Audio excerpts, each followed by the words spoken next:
தமிழக முதல்வரிடம் புகார் குறித்த செய்தி நமது தொலைக்காட்சியில் ஒளிபரப்பானது. செய்தியின் எதிரொலி நடவடிக்கையாக ஆக்கிரமிப்பு மீட்டெடுக்கப்பட்டது. போலியான ஆவணங்கள் மூலமாக அரசு புறம்போக்கு நிலம் ஆக்கிரமிக்கப்பட்டுள்ளது குறித்த புகாருக்கு 3 வாரங்களில் தீர்வு காணும் வகையில் ஆக்கிரமிப்பினை அகற்றி உத்திரமேரூர் வட்டாட்சியர் தேன்மொழி நடவடிக்கை.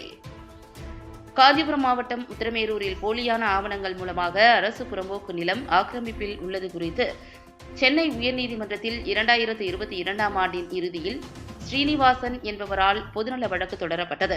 சென்னை உயர்நீதிமன்ற முதல் அமர்வு நீதிபதிகள் இவ்வழக்கில் 4 வாரங்களில் நடவடிக்கை எடுக்க முதல் அமர்வு நீதிபதிகள் அடங்கிய குழுவினரால் உத்தரவு பிறப்பிக்கப்பட்டுள்ளது.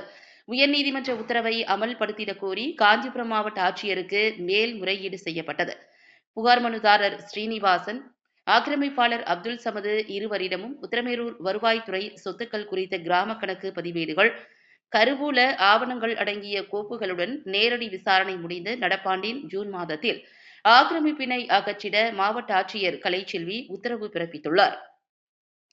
மாவட்ட ஆட்சியர் உத்தரவினை கால தாமதமின்றி அமல்படுத்தி ஆக்கிரமிக்கப்பட்டுள்ள நிலம் குறித்த பிரச்சினைக்கு தீர்வு காண வலியுறுத்தி தமிழக முதல்வரிடம் புகார் அளிக்கப்பட்டுள்ளது. இதுகுறித்த செய்தி நமது தொலைக்காட்சியில் ஒளிபரப்பப்பட்டது. செய்தியின் எதிரொலியாக துரித நடவடிக்கை மேற்கொண்டு உத்திரமேரூர் வட்டாட்சியர் தேன்மொழி, மண்டல வட்டாட்சியர் கலைவாணி, வருவாய் ஆய்வாளர் திவ்யா, கிராம நிர்வாக அலுவலர் ஏழுமலை உள்ளிட்ட வருவாய்த்துறையினர், உத்திரமேரூர் காவல் உதவி ஆய்வாளர் மாரிச்செல்வம் தலைமையிலான போலீசார் உதவியுடன் ஆக்கிரமிப்பினை மீட்டெடுத்தனர். அப்போது ஆக்கிரமிப்பாளருக்கும் அரசு துறை அதிகாரிகளுக்கும் கடும் வாக்குவாதம் நிலவியது. இதனால் அப்பகுதியில் சிறிது நேரம் பரபரப்பு நிலவியது.